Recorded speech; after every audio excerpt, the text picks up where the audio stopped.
we got received a company bulletin, just as all these companies send out usually a monthly newsletter or something. I got one from RCA headquarters, and it said that they had, one of their experimenters had an object he was flying around that had an anti-gravity drive. In other words, it was self-levitating and could be moved around.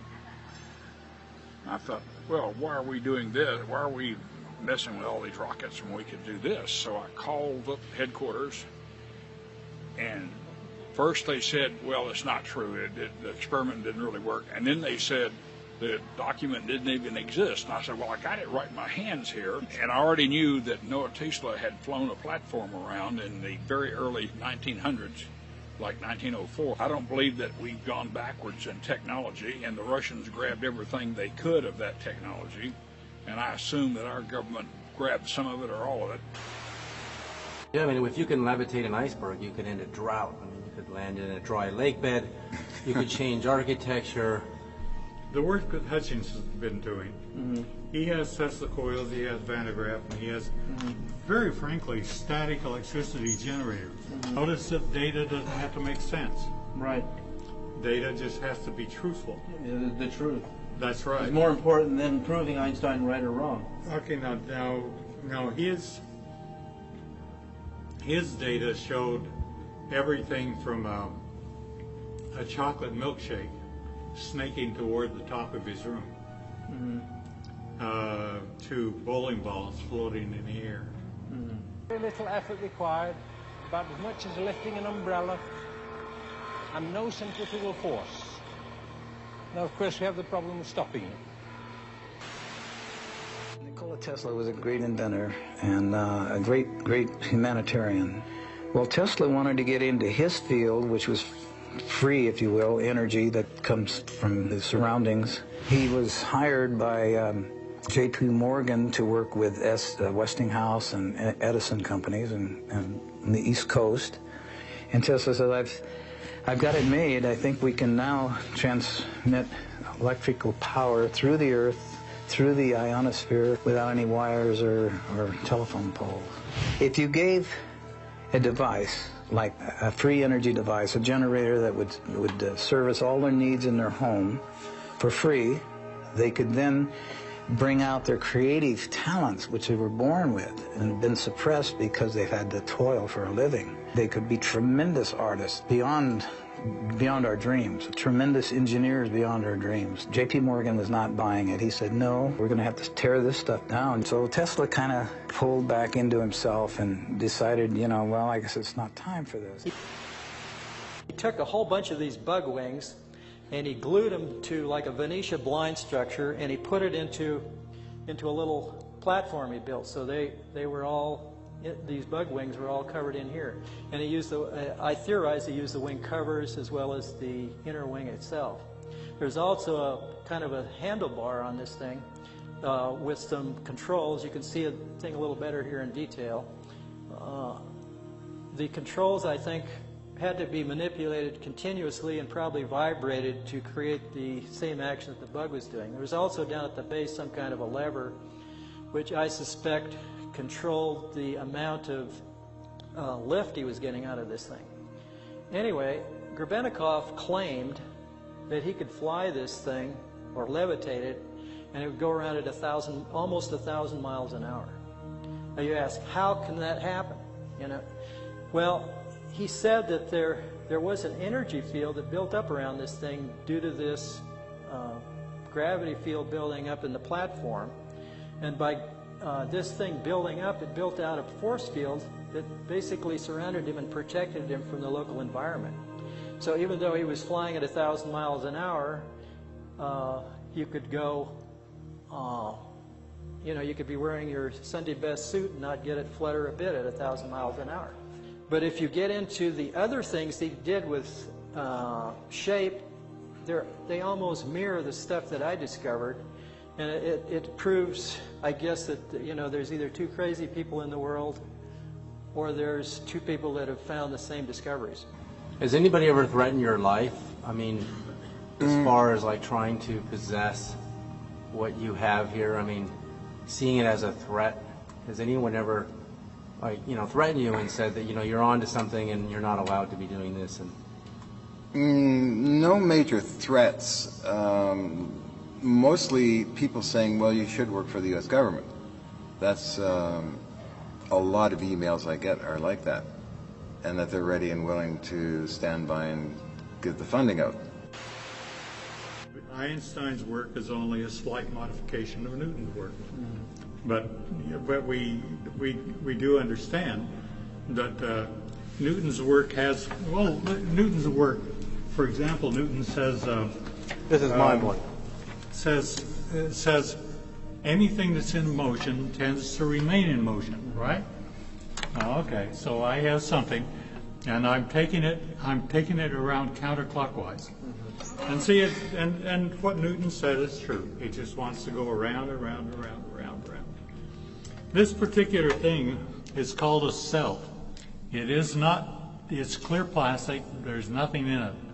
Okay, now I'm going to take it around clockwise. It says, no, I don't want to do that. It's just like my children.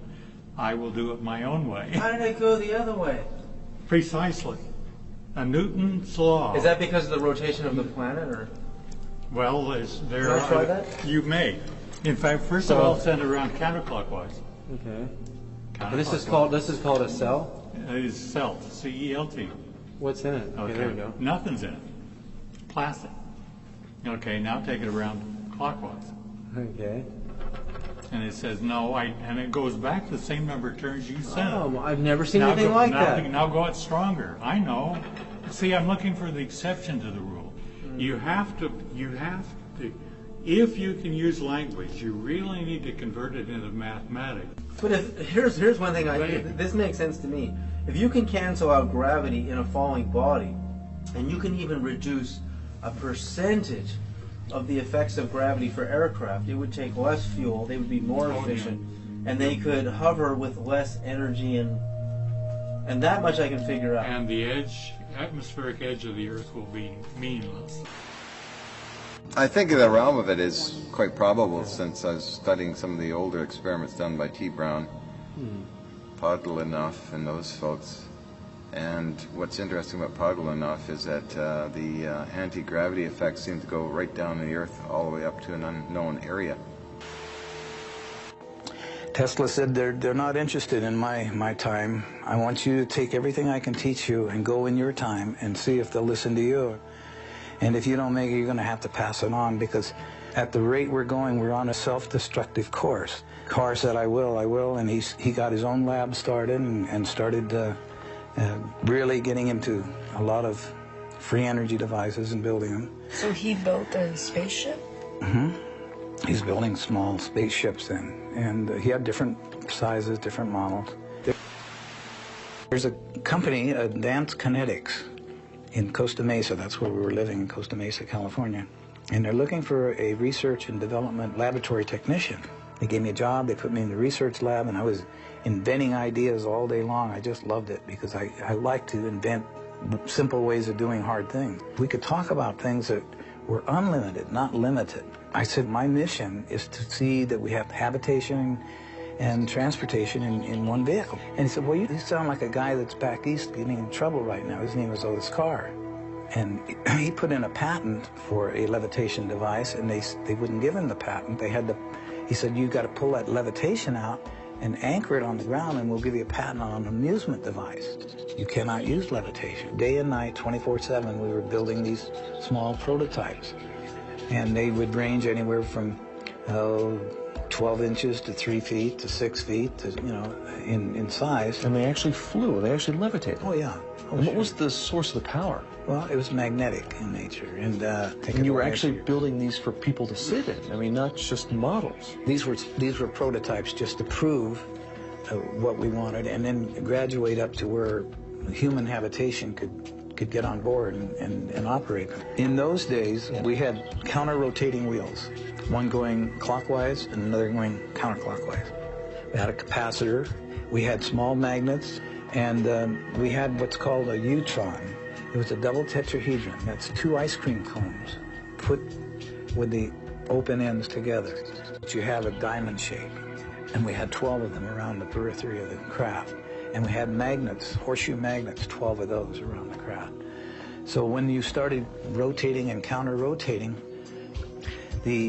as these neutrons went through the field, they would act as a generator and a capacitor in themselves, and they would generate a lot of power, not necessarily electrical power, but vibrational power. When you get to the resonant frequency of your surroundings, it cancels everything out. It goes to a 0 point.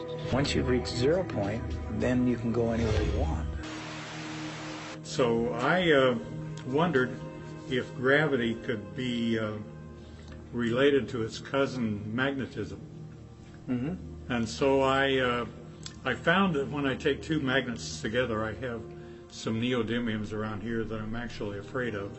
They're so strong. They can danger you. Mm-hmm. But anyhow, you take a magnet, you go to put them together and they go clunk, right? Mm-hmm.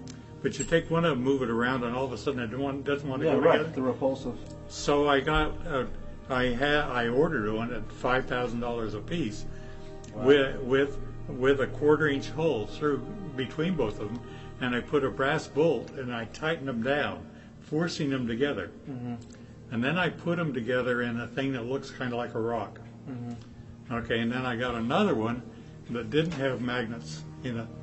I got 9 guys that were not educated and didn't have pre-opinions on anything. Mm-hmm. And I dropped my 2 rocks. Mm-hmm. And I said, what I would like you to do is, I told them what I'd like you to do is I would like you to take whichever one arrives first, get it in your hand, and when I come down the elevator, hand it to me. Mm-hmm. Now, they looked identical, except for... So, and nobody knew it was inside? No, absolutely not.